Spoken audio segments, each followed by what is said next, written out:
Hello मेरे केमिस्ट्रियन, कैसे हैं आप सब लोग। आई होप सो आप अच्छे होंगे। तो आज हम क्लास 12 केमिस्ट्री के फर्स्ट चैप्टर सोल्यूशन का पार्ट 2 लेकर आए हैं, जिसमें हम कवर करेंगे कॉन्सेंट्रेशन ऑफ सॉल्यूशंस को।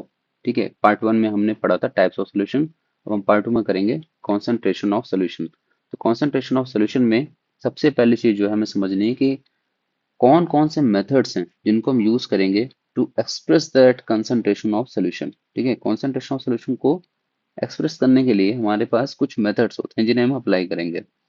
ठीक है, अब उससे पहली बात ये समझते हैं कि मेथड हमें क्यों करना है। ठीक है, why do we need this, हमें इसकी जरूरत क्या है। तो देखो, हमें डिफरेंट कॉन्सेंट्रेशन यूनिट्स की जरूरत तब पड़ती है जब हमें ये पता करना हो कि कितना सॉल्यूट किसी सॉल्यूशन में प्रेजेंट है। अब सॉल्यूशन भी अलग टाइप से बन सकता है। ठीक है, तो कितना सॉल्यूट किसी सॉल्यूशन में प्रेजेंट है उसको पता करने के लिए हम डिफरेंट कॉन्सेंट्रेशन यूनिट्स का यूज करते हैं। ठीक है, and these expressions are important because different situations require different forms. ठीक है, अलग अलग सिचुएशन में अलग अलग फॉर्म, यानी अलग अलग मेथड, अलग अलग एक्सप्रेशन हमें कॉन्सेंट्रेशन के चाहिए होंगे। जैसे केमिकल रिएक्शंस के लिए अलग चाहिए होगा, लेबोरेटरी वर्क के लिए अलग चाहिए होगा, इंडस्ट्रीज के लिए अलग चाहिए होगा, इन्वायरमेंट के लिए अलग चाहिए होगा, एक्सेट्रा। तो डिफरेंट सिचुएशन में हमें different forms of concentration of solution चाहिए, एंड दैट्स वाई कि हमें इसकी जरूरत पड़ती है। ठीक, तो अगर हम बात करें इसमें जो सबसे पहला हमें मिलता है दैट इज मास परसेंटेज। ठीक है, मास परसेंटेज।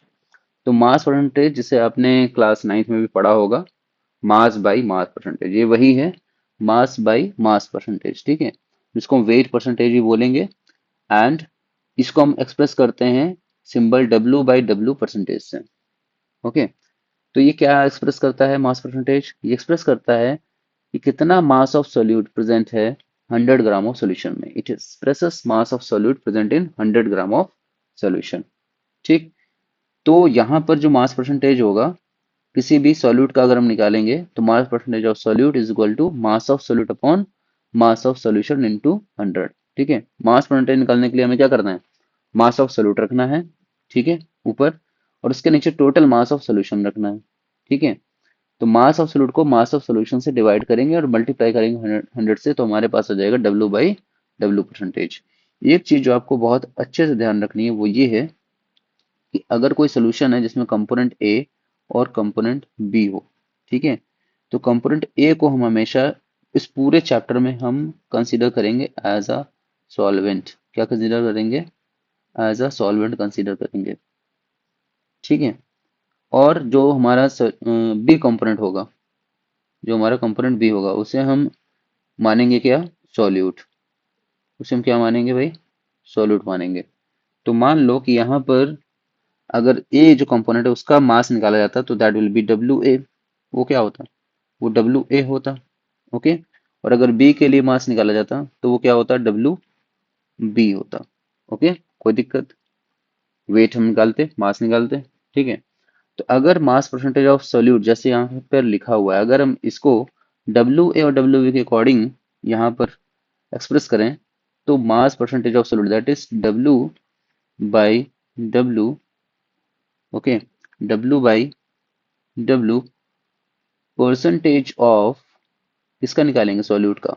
तो सॉल्यूट को हम बी कहेंगे या ए कहेंगे, तो हम उसे बी कहेंगे। तो परसेंटेज ऑफ सॉल्यूट क्या निकालेंगे भाई, that is mass of solute है ना। तो मास ऑफ सॉल्यूट को हम कैसे डिनोट कर रहे हैं, दैट इज डब्ल्यू बी से।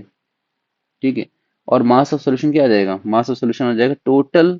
मास ऑफ सॉल्यूशन कैसे निकालेगा, that is the total mass of this solute plus solvent. तो ये आ जाएगा W A, okay, W A plus W B. ठीक है, एंड मल्टीप्लाई बाय 100, तो ये फॉर्मूला बनेगा।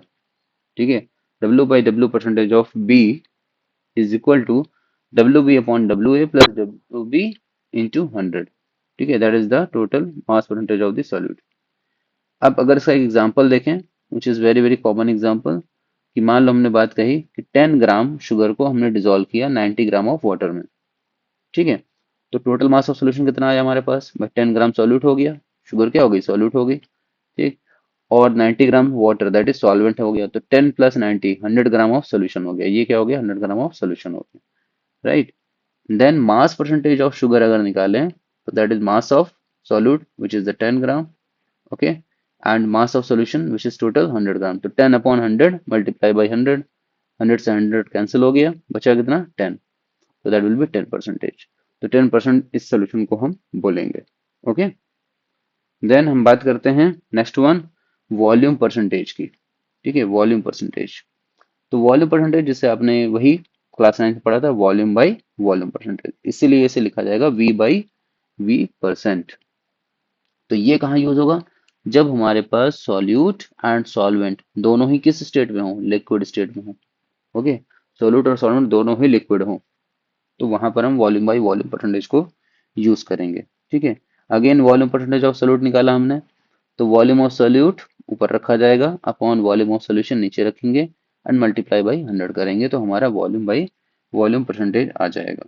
ठीक है, इसको भी हम वैसे ही कह सकते थे कि मान लो हमारे पास component A, okay, component A हो और कंपोनेंट बी हो। ठीक है, तो यहाँ पर बी क्या था भाई, सॉल्यूट था।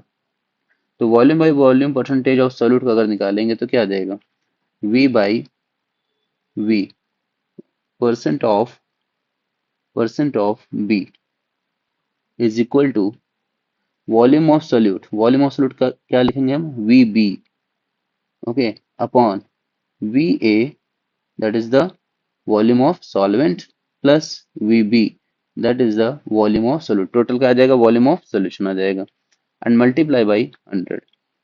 ठीक है, तो ये आ जाएगा expression of that volume by volume percentage. ठीक है, अब देखते हैं एग्जाम्पल यहाँ पे दिया हुआ है।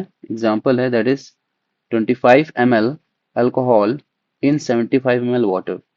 तो 25 ml क्या हो गया भाई, सॉल्यूट, 75 ml वाटर क्या हो गया, सॉल्वेंट। तो टोटल वॉल्यूम कितना आएगा हमारे पास, 100 ml। ओके, तो volume by volume percentage of alcohol हमने निकाला है, तो 25 ml वॉल्यूम ऑफ सॉल्यूट होगा और 100 हो जाएगा टोटल वॉल्यूम। तो मल्टीप्लाई बाई 100 करने पर 100 से 100 कैंसिल हुआ and that is equal to 25%। तो ये बहुत ही सिंपल सी बात है। ठीक है, अब यहाँ पे एक बात जो है आपको ध्यान रखनी है, यहाँ पर वो बात ये है कि अगर हम एक एग्जांपल लेते हैं, ठीक है, दैट इज कि हमारे पास एक एग्जांपल मिलता है, एज अ क्वेश्चन भी कभी मिलता है, दैट इज 35%। ओके, 35% हमारा क्या मिलेगा, volume by volume of ethylene glycol, किसका, ऑफ एथिलीन ग्लाइकॉल। तो इसका यूज होता है, एक एप्लीकेशन है ये। ठीक है, वॉल्यूम बाई वॉल्यूम परसेंटेज का एक एप्लीकेशन है। तो 35% volume by volume of ethylene glycol जो होता है, ये यूज होता है एज एंटी फ्रीज सोल्यूशन। ठीक है, कैसे यूज होता है भाई, तो ये यूज होता है as a anti freeze solution. अब देखो इसका क्या काम होता है, तो जब कभी हमारी जो कार होती हैं, गाड़ियां होती हैं, ठीक है, वो गाड़ियां बहुत कभी कभी ऊंचे पहाड़ों पर जाती हैं, हिल्स पे जाती हैं। तो हिल्स पे जब वो जाती हैं, तो वहां पर होता ये है कि वहां पे पहाड़ों पर टेम्परेचर क्या होता है, बिलो 0 डिग्री सेंटीग्रेड, है ना, बिलो 0 डिग्री सेल्सियस पहुंच जाता है। तो हमारे कार के इंजन में, हमारे कार के जो इंजन है, उस इंजन में क्या होगा, उस इंजन का एक पार्ट होता है दैट इज रेडिएटर। ठीक है, रेडिएटर। और रेडिएटर में क्या किया जाता है, अगर किसी को पता हो, तो रेडिएटर में हम वाटर फिल करते हैं। ठीक है, रेडिएटर में क्या करते हैं, वाटर फिल रहता है। वाटर क्यों फिल रहता है, ताकि वो इंजन को ठंडा रख सके।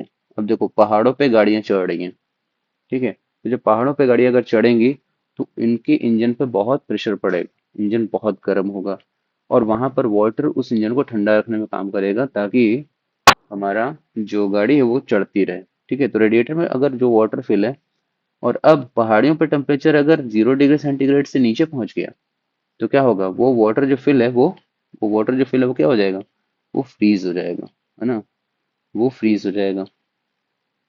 तो अगर वो फ्रीज हो गया, तो उस केस में क्या वो इंजन को ठंडा कर पाएगा, वो तो खुद ही फ्रीज होके क्या हो जाएगा, सॉलिड हो जाएगा।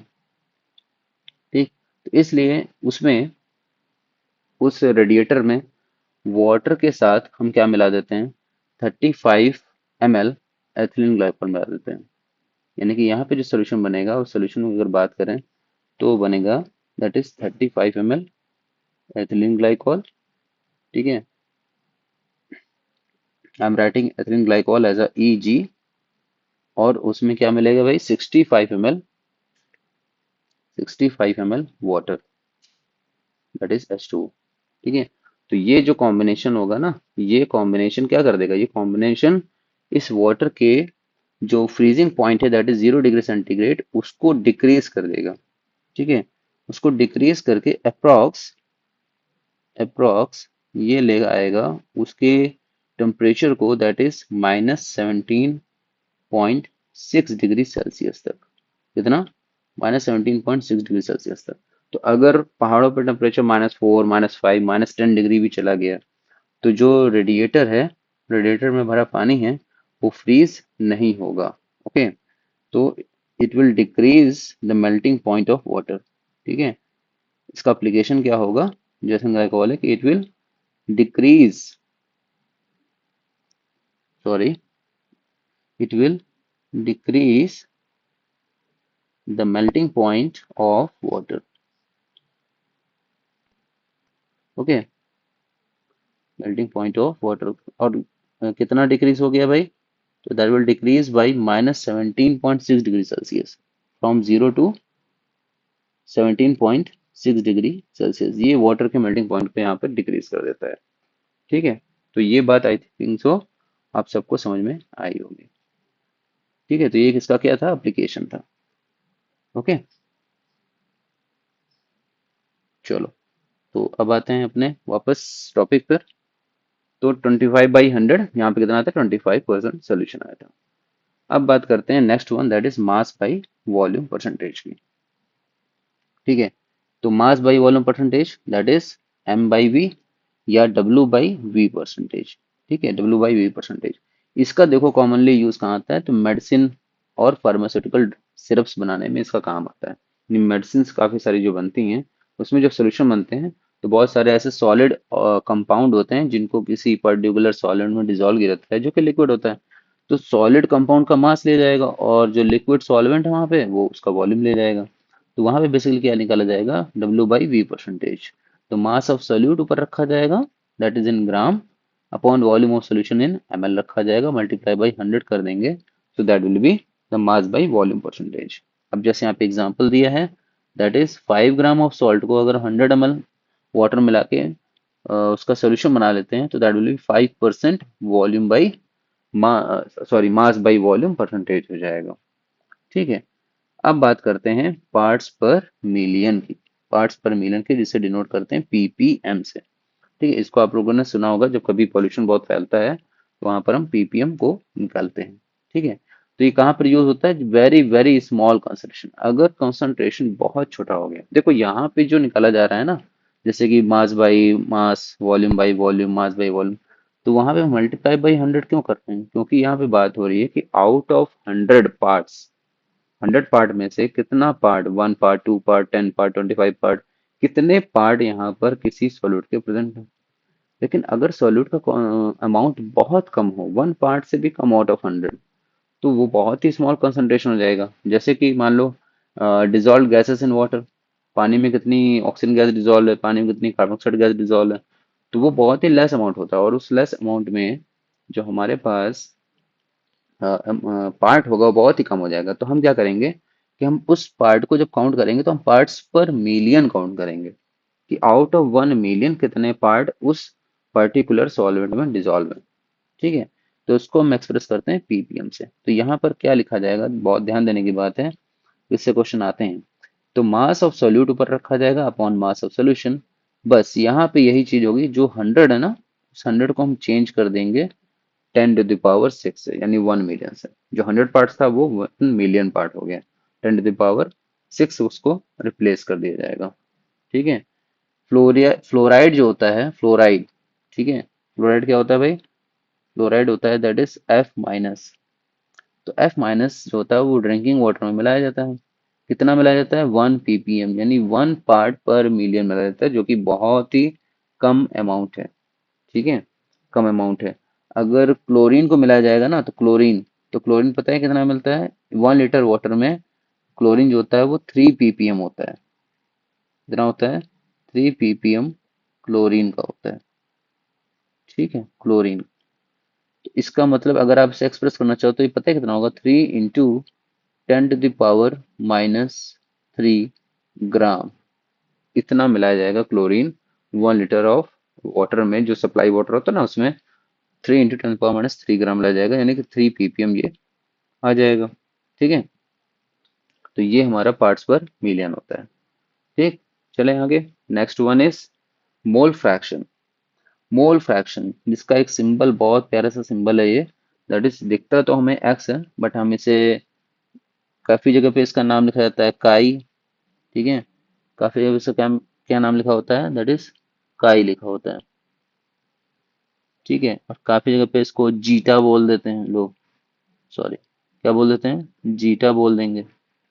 तो कुछ भी हो, काई नाम हो, ओके, समझ रहे हैं, काई हो या जीटा हो, हम इसे एक्स बोलेंगे अभी फिलहाल। एक्स पढ़कर इसको जल्दी जल्दी समझेंगे। तो ये होता है क्या है, मोल फ्रैक्शन। अब देखो, फ्रैक्शन यानी कि पार्ट ये भी है और मोल का फ्रैक्शन है।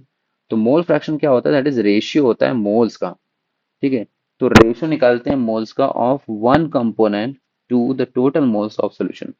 टोटल मोल्स ऑफ सोल्यूशन में से किसी एक कंपोनेंट का कितना रेशियो है, कितना फ्रैक्शन है, उसको हम बोलेंगे उसका मोल फ्रैक्शन। ठीक, अब देखो यहाँ पे बात आ रही ना एक्स ए और एक्स बी की, तो यहाँ पे देखो क्या था हमारे पास, ए और बी, है ना, ए और बी। ए क्या है, दैट इज सॉल्वेंट, और बी क्या है, दैट इज सॉल्यूट, है ना, बी क्या है हमारे पास, सॉल्यूट है। तो जो हमारा सॉल्वेंट है, अगर उसका मोल फ्रैक्शन निकला जाए, मान लो हमने कुछ number of moles of solute मिलाया, कुछ number of moles of solvent में, तो अगर हमें मोल फ्रैक्शन ऑफ सॉल्वेंट निकालना है तो X A equal to number of moles of solvent upon total number of moles of solution. अब total number of moles of solution कैसे आएगा भाई, that is N A plus N B, total number of moles of solute और solvent को मिला देंगे। ऐसे mole fraction of B के लिए अगर हम निकालें, दैट इज फॉर सॉल्यूट के लिए निकालें, तो क्या हो जाएगा, that is number of moles of solute N B upon N A plus N B, total number of moles of solution हो जाएगा। तो यहाँ से मोल फ्रैक्शन को निकालते हैं, विच इज वेरी वेरी यूजफुल। ठीक है, इस जगह पर Na क्या है, तो Na है मोल्स ऑफ कंपोनेंट ए, और Nb क्या है, मोल्स ऑफ कंपोनेंट बी, है ना। Na क्या है, number of moles of component A, और Nb क्या है, number of moles of component B है। ठीक है, एक बात आपको ध्यान रखनी है, चूंकि ये मोल फ्रैक्शन है, तो अगर हम इसके फ्रैक्शन को सम करते हैं, यानी एक्स और एक्स बी की वैल्यू को जोड़ते हैं, तो दैट विल ऑलवेज बी 1। ठीक है, इस बात को ध्यान रखना, बहुत बहुत इंपॉर्टेंट है, बहुत जगह काम आएगा आपको। अगर आपने एक्स से निकाल लिया तो उसको 1 से माइनस कर दो।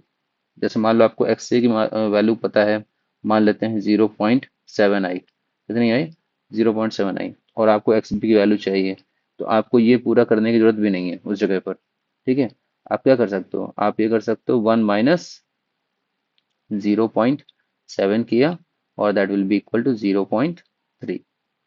ठीक है, तो आपको एक्स बी की वैल्यू मिल जाएगी, क्योंकि इक्वल टू 1 होता है, तो 1 में से माइनस कर दिया, एक्स बी की वैल्यू आ गई। राइट, तो ये बहुत इंपॉर्टेंट चीज है। हाँ, एक इसका जो बहुत यूज है, वो यूज ये है कि जो मोल फ्रैक्शन है वो टेम्परेचर इंडिपेंडेंट होता है, इसलिए इसको ज्यादातर जगहों पर आप यूज करेंगे। ठीक है, मोल फ्रैक्शन को हम अभी आगे जो सॉलिबिलिटी पढ़ेंगे, solubility of gases in liquid, solubility of solid in liquid, solubility of liquid in liquid, तो वहां पर हम चूंकि मोल फ्रैक्शन को इसलिए यूज करते हैं क्योंकि वो टेम्परेचर इंडिपेंडेंट होता है, यानी टेम्परेचर का उस पर कोई इफेक्ट नहीं पड़ता, टेम्परेचर पे ये कॉन्सेंट्रेशन डिपेंड नहीं करता है। Okay, now come to the next one, that is molarity. ठीक है, मोलारिटी, मोलारिटी क्या है, दैट इज, मोलारिटी को हम सिंबलाइज करते हैं, इसका सिंबल क्या है, कैपिटल एम। ठीक है, कैपिटल एम।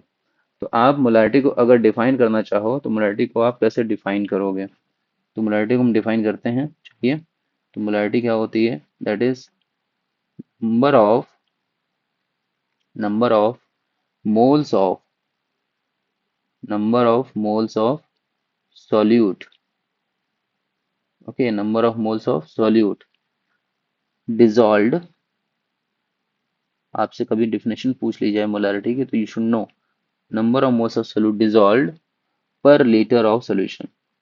ओके, पर लीटर ऑफ सोल्यूशन क्या लिखेंगे हम? पर लीटर ऑफ सोल्यूशन। तो ये होता है आपका मोलारिटी।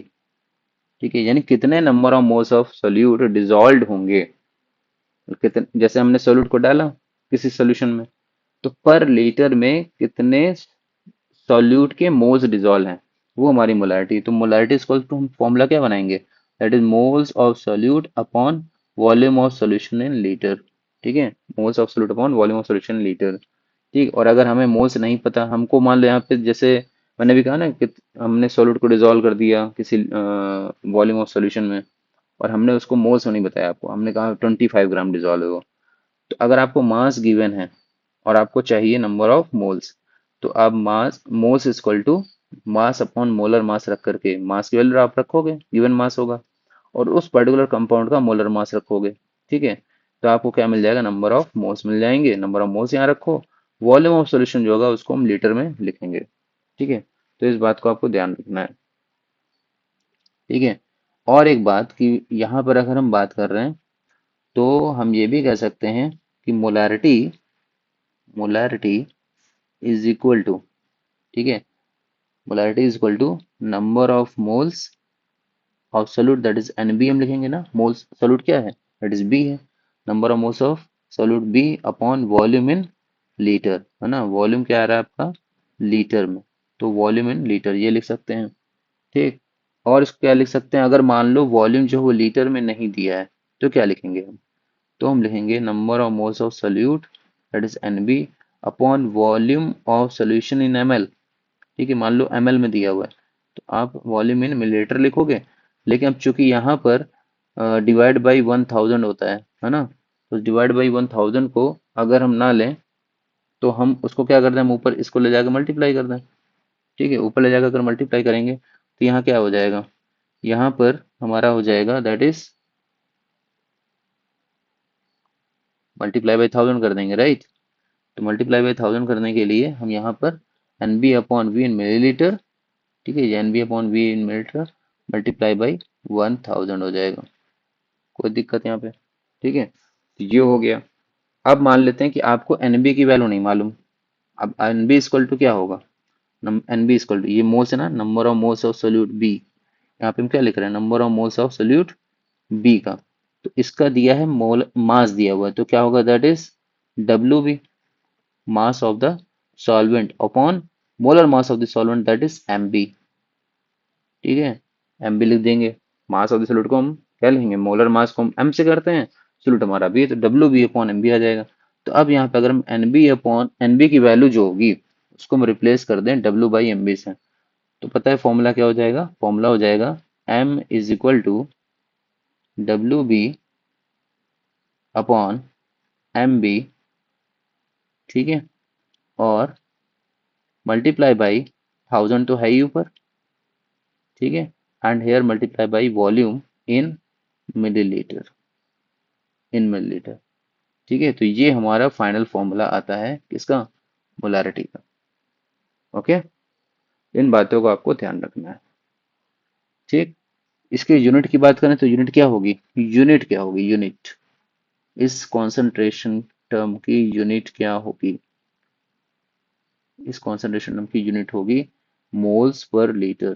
ठीक है ना, मोल्स पर लीटर, तो हम लिखेंगे मोल लीटर इनवर्स, ये हो जाएगी इसकी यूनिट। ठीक है, unit equal to mole litre inverse. Okay, अब बात आती है जो कि बहुत बहुत इंपॉर्टेंट है। ठीक है, और वो इंपॉर्टेंट बात ये है कि यहाँ पे जो मोलारिटी होता है ना, मोलारिटी ये टेम्परेचर के साथ चेंज हो जाता है। ठीक है, तो molarity dependent on temperature, why, why, because volume change होता है व्हेन हीटेड और कूल्ड, है ना, वॉल्यूम जो होता है वो टेम्परेचर डिपेंडेंट होता है, volume is directly proportional to temperature, temperature बढ़ेगा तो वॉल्यूम एक्सपेंड करेगा, और अगर वॉल्यूम एक्सपेंड किया तो इसका मतलब है मोलारिटी डिक्रीज हो जाएगी। तो जो मोलारिटी है वो टेम्परेचर पर डिपेंड करती है, तो इस वजह से मोलारिटी जो होती है वो एक बहुत अच्छा हमारा कॉन्सेंट्रेशन टर्म नहीं माना जाता। मोलैरिटी को हम एट द कांस्टेंट टेम्परेचर हम यूज करते हैं, बट अगर जहाँ पे हम हीट या कूल कर देंगे वहाँ पे कॉन्सेंट्रेशन हमारा चेंज हो जाएगा, तो मोलैरिटी को कंसीडर नहीं करेंगे। ठीक है, चलो नेक्स्ट चलते हैं अब हम इसी का दूसरा भाई दैट इज मोलैलिटी। ओके, तो मोलैलिटी को हम क्या कहेंगे भाई, किसे डिनोट करेंगे, स्मॉल एम से डिनोट करेंगे। ठीक, अगर आप मोलैलिटी को भी डिफाइन करना चाहते हो तो बहुत ईजी है। ठीक है, number of moles of solute, number of moles of solute dissolved पर केजी ऑफ द सॉल्वेंट, पर केजी ऑफ द सॉल्वेंट। ठीक है, तो बस यहाँ पर क्या चेंज हुआ ध्यान रखना, यहाँ मोलालिटी में मोल्स ऑफ सोल्यूट जैसे थे वैसे ही रहेंगे। ठीक है, यानी कि हम रखेंगे यहाँ पे N B. Okay, and mass of solvent in KG, तो mass of solvent in KG क्या हो जाएगा, दैट इज मास को हम डब्ल्यू से करेंगे, और सॉल्वेंट का मास है ना, तो सॉल्वेंट कैसे डिनोट करते हैं, ए से, डब्ल्यू ए से, तो N B upon W A हो जाएगा ये। ठीक है, इन केजी। अब मान लो कि ये इन केजी नहीं है, इन ग्राम है, तो क्या होगा भाई यहाँ से, तो small M will be equal to N B upon W A, है ना, मास ऑफ द सॉल्वेंट। और ये 1000 से डिवाइड हो रहा था, तो अब ऊपर 1000 से मल्टीप्लाई हो जाएगा। ठीक है, और क्यों होगा, क्योंकि अब ये दिया हुआ है इन ग्राम, है ना, डब्ल्यू ए इन ग्राम दिया है, तब वहां पर 1000 से मल्टीप्लाई हो जाएगा ऊपर। ठीक है, और अगर एनबी को हम बदल दें तो क्या हो जाएगा, ये भी आपको पता है। हाँ, एम इक्वल टू, अगर एनबी की वैल्यू को हम चेंज करते हैं तो एनबी इक्वल टू क्या होगा, दैट इज डब्ल्यू बी। ठीक है, W B upon M B, that is given mass upon molar mass of the solute. यहाँ ऊपर तो मल्टीप्लाई है ही 1000 से, और नीचे जो मल्टीप्लाई होगा वो डब्ल्यू ए होगा। तो ये फाइनल फॉर्मूला आता है किसका, मोलैलिटी का। ठीक है, आपको एक बात ध्यान रखनी है, कहीं कहीं पर जो क्वेश्चंस होंगे वहां पर लिख कर आएगा मोलल सोल्यूशन। क्या लिख कर आएगा भाई, वहां पर लिख कर आएगा मोलल सोल्यूशन। तो मोलल सोल्यूशन जो बात कर रहा है, यानी कि जो कॉन्सेंट्रेशन की बात कर रहा है ना, वो मोलल जहां भी लिखेगा वो मोलालिटी की बात करेगा। ठीक है, और अगर कहीं पर लिखा हुआ है मोलरिटी, मोलर सोल्यूशन, क्या लिखा है, मोलर सोल्यूशन, तो मोलर सोल्यूशन की अगर बात किया उसने, ठीक है, तो मोलर सोल्यूशन क्या होगा, मोलर सोल्यूशन होगा दैट इज, वो बात कर रहा है मोलारिटी की, कैपिटल एम की। ठीक है, वो मोलारिटी की बात कर रहा है। अब देखो यहाँ पर भी एक इंपॉर्टेंट पॉइंट है कि मोलालिटी जो होता है वो टेम्परेचर पर डिपेंड नहीं करता है, टेम्परेचर पर डिपेंड नहीं करता, not dependent on temperature, because mass does not change with temperature, है ना। यहाँ पर हमारे मोल्स तो चेंज होते ही नहीं है टेम्परेचर से, मास भी नहीं चेंज होता है विद इंक्रीज और डिक्रीज बाय द टेम्परेचर। इसलिए मोलालिटी बहुत अच्छा एक कॉन्सेंट्रेशन टर्म है। जहां पर हमारा टेम्परेचर मान लो बार बार वेरी कर रहा हो, तो वहां पर मोलैरिटी नहीं, मोलालिटी को यूज करेंगे। ठीक है, तो इस बात को आपको याद रखना है। हाँ, इसकी भी यूनिट की बात करेंगे तो यूनिट क्या होगी, यूनिट क्या होगी बताइए, यूनिट क्या बदल जाएगी भाई, यूनिट बन जाएगी दैट इज मोल पर केजी। वहां पर लीटर था, यहाँ पर केजी हो जाएगा, मोल केजी इनवर्स। ठीक है, and it does not change with temperature. कोई दिक्कत यहाँ तक, चलो नेक्स्ट हम चलते हैं दैट इज नॉर्मेलिटी पे। ओके, किस पे बात करेंगे हम, नॉर्मेलिटी की बात करेंगे। अब देखो ये जो नॉर्मेलिटी जिसको हम डिनोट करते हैं एन से, ठीक है, नॉर्मेलिटी को हम डिनोट करते हैं एन से, ये एक्स्ट्रा पार्ट है, ये आपके एनसीईआरटी में नहीं गिवन है, ये कभी कभी एग्जाम में पूछा जाता है, इसलिए इसको बता देते हैं। ठीक है, तो अगर हम इसको डिफाइन करें, पहली चीज तो डिफिनेशन क्या होगी, that is number of gram equivalents, number of gram equivalents of solute per liter of solution, per liter of solution, इसलिए यहाँ पे n इक्वल टू क्या आ रहा है, gram equivalent of solute upon volume of solution in litre. ठीक है, volume of solution in litre, ये आएगा, तो ये हमारा फॉर्मूला है। ठीक है, अब नंबर ऑफ ग्राम इक्विवेलेंट क्या होगा, ठीक है, ग्राम इक्विवेलेंट क्या होगा, ये हमको निकालना है, तो नंबर ऑफ ग्राम इक्विवेलेंट जो होता है, चलिए इसको बताता हूँ मैं आपको डिटेल। ठीक है, अगर आपको इसे यूज करना है तो आपको डिटेल में इसके बारे में पता होना चाहिए। ठीक है, चलो यहाँ देखते हैं, तो हम बात करते हैं नॉर्मलिटी की, तो नॉर्मलिटी इक्वल टू क्या होगा, नॉर्मलिटी इक्वल टू होगा नंबर ऑफ ग्राम इक्विवेलेंट्स, ठीक है, नंबर ऑफ ग्राम इक्विवेलेंट्स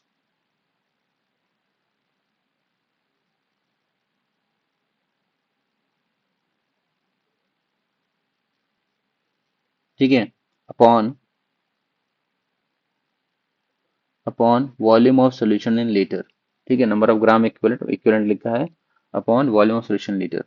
तो नंबर ऑफ ग्राम इक्विवेलेंट्स क्या होगा, इसकी जो वैल्यू होगी ना, इसकी वैल्यू, ठीक है, इसकी जो वैल्यू है, इसकी वैल्यू जो आएगी यहाँ से, उसका अगर हम उसकी बात करें तो that is equal to molar mass of the solute, that is WB, ठीक है, अपॉन इक्विवेलेंट मास, क्या होगा ये, इक्विवेलेंट मास की बात करेंगे, ठीक है, इक्विवेलेंट मास। अब ये इक्विवेलेंट मास क्या होगा, ठीक। तो अब बात करते हैं इक्विवेलेंट मास की। तो देखो इक्विवेलेंट मास जो होगा ना, ठीक है, इक्विवेलेंट मास जो होगा वो हमारा डिफरेंट कंपाउंड के लिए डिफरेंट होगा, ठीक है, equivalent mass will be different for different compound. अब जैसे मान लो हमें निकालना है एसिड के लिए, ठीक है, कि अगर कोई कंपाउंड हमारा एसिड है तो हम उसके लिए इक्विवेलेंट मास कैसे निकालेंगे, ठीक। तो एसिड के लिए जो इक्विवेलेंट मास होगा वो निकालेंगे हम उसके मोलर मास को, उसके मोलर मास को डिवाइड कर देंगे बाय द बेसिसिटी, ठीक है, किससे डिवाइड करेंगे, बाय इट्स बेसिसिटी, ठीक है, उसकी बेसिसिटी से डिवाइड करेंगे। तो बेसिसिटी से डिवाइड क्यों कर रहे हैं, क्योंकि जो बेसिसिटी होती है वो क्या होगा, वो होगा हमारा number of replaceable H plus ions ना। बेसिसिटी क्या होती है, बेसिसिटी होती है number of replaceable H plus ion, कितने वहां से H प्लस आयन को रिप्लेस कर सकता है, वो उसकी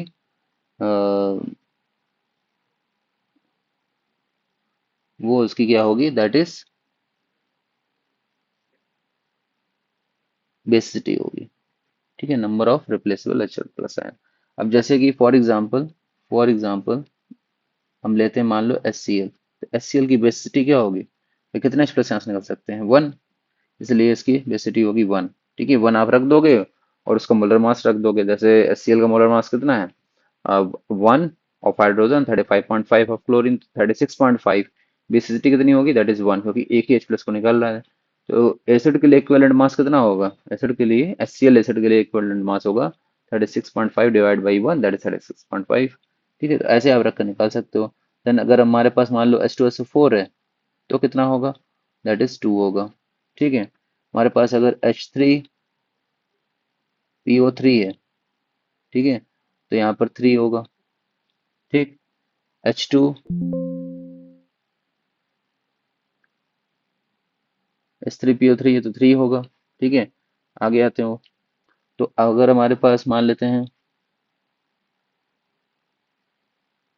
हमारे पास H3PO3 आया तो कितना होगा,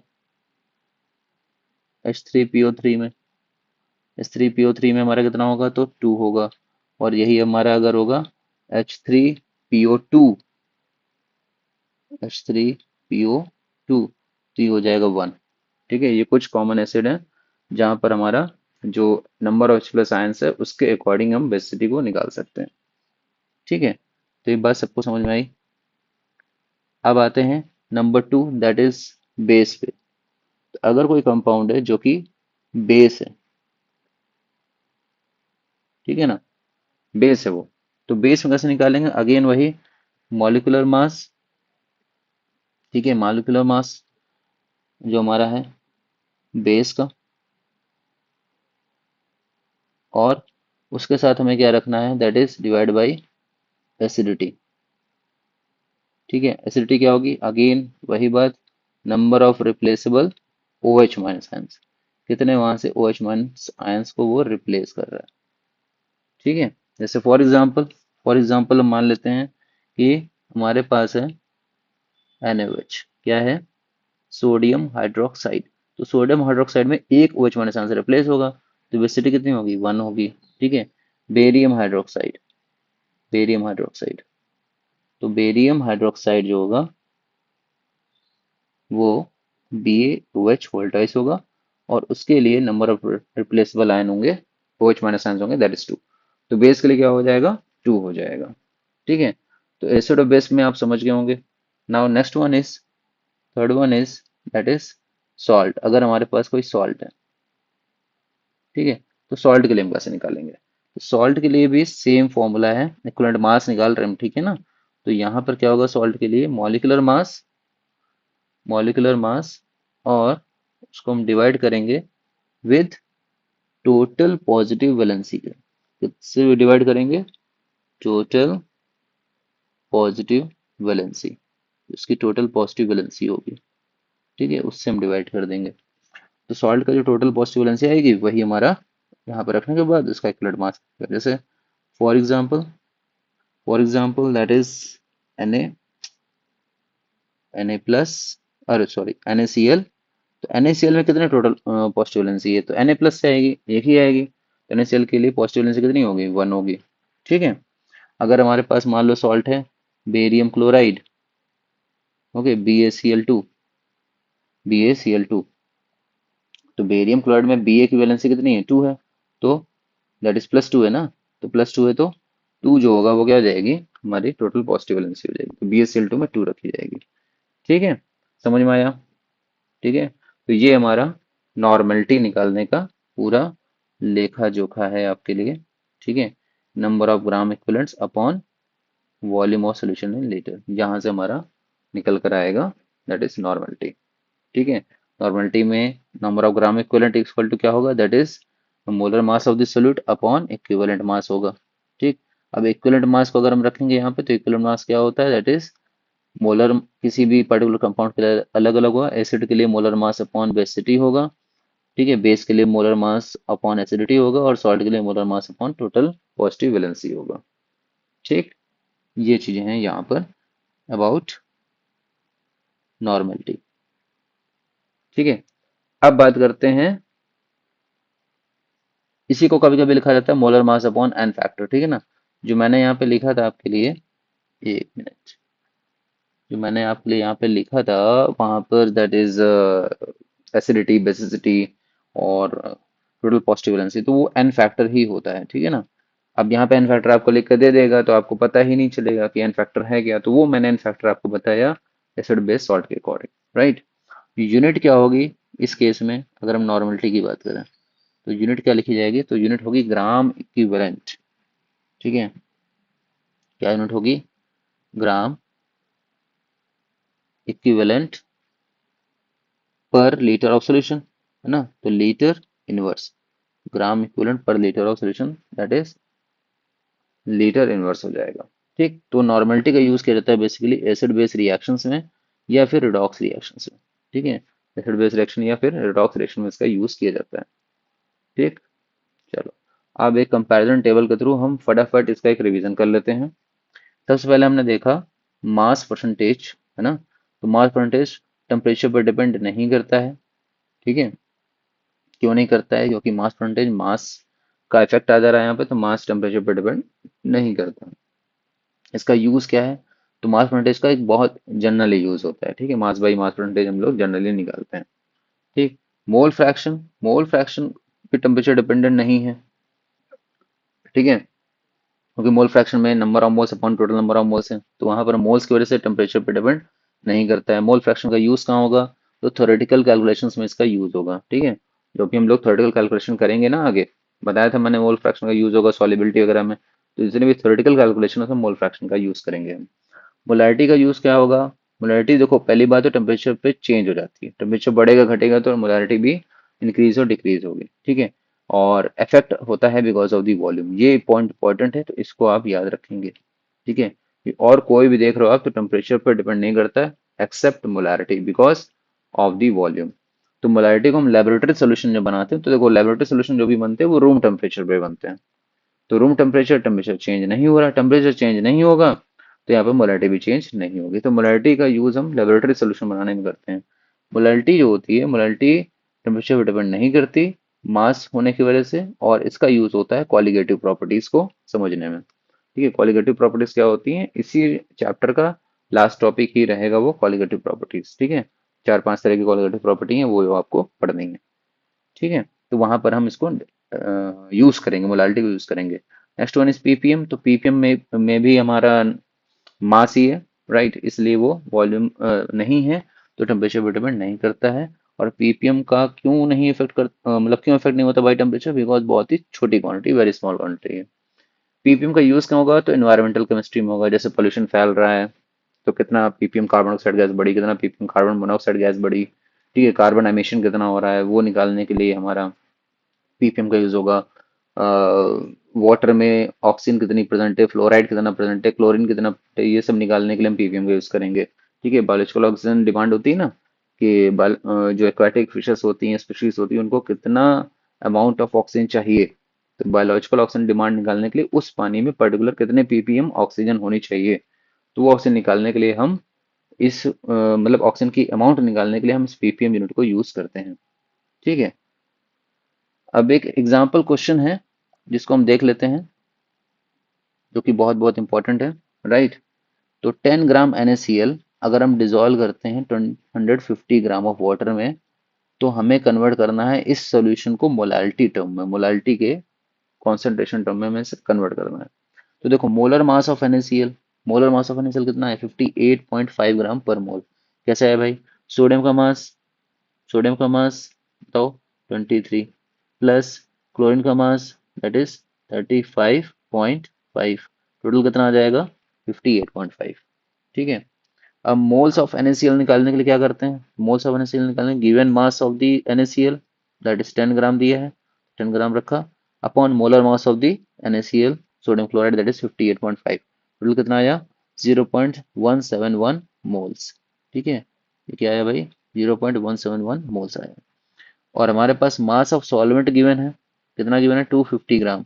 तो 250 ग्राम को अगर हम केजी में कन्वर्ट करेंगे तो डिवाइड बाई 1000 कर देंगे ना, ग्राम को अगर हमें केजी में कन्वर्ट करना है तो हम डिवाइड बाई 1000 कर देंगे, दैट बिकम 0.25 केजी। तब हमारे पास number of moles of solute आ चुका है, plus volume of solvent, sorry mass of solvent in KG आ चुका है। तो मोलालिटी निकालने के लिए हमारे पास number of moles of solute that is 0.171 divide by mass of solvent in KG that is 0.25 रखेंगे, डिवाइड करेंगे तो हमारा आंसर आएगा 0.684 मोलालिटी, मोलर। ठीक है, मोल पर केजी यहाँ लिखा है, यहाँ पे उसको सिंबल में लिख देंगे मोलल। ठीक है, तो इस तरह के क्वेश्चंस आपको मिलेंगे। तो आई होप सो कि ये पार्ट 2 कॉन्सेंट्रेशन ऑफ सोल्यूशन को मैं बेटर एक्सप्लेन कर पाया आपके लिए, आपको भी अच्छा समझ में आया। अगर किसी भी पॉइंट पे कहीं पर भी आपको प्रॉब्लम आ रही है, आपको समझ में नहीं आया है, तो मुझे कमेंट करें, और मुझे कमेंट करके बताएं आपको कौन सा पार्ट अच्छे समझ में आया और कौन सा पार्ट में आपको डाउट है। थैंक यू सो मच, मिलते हैं नेक्स्ट वीडियो में।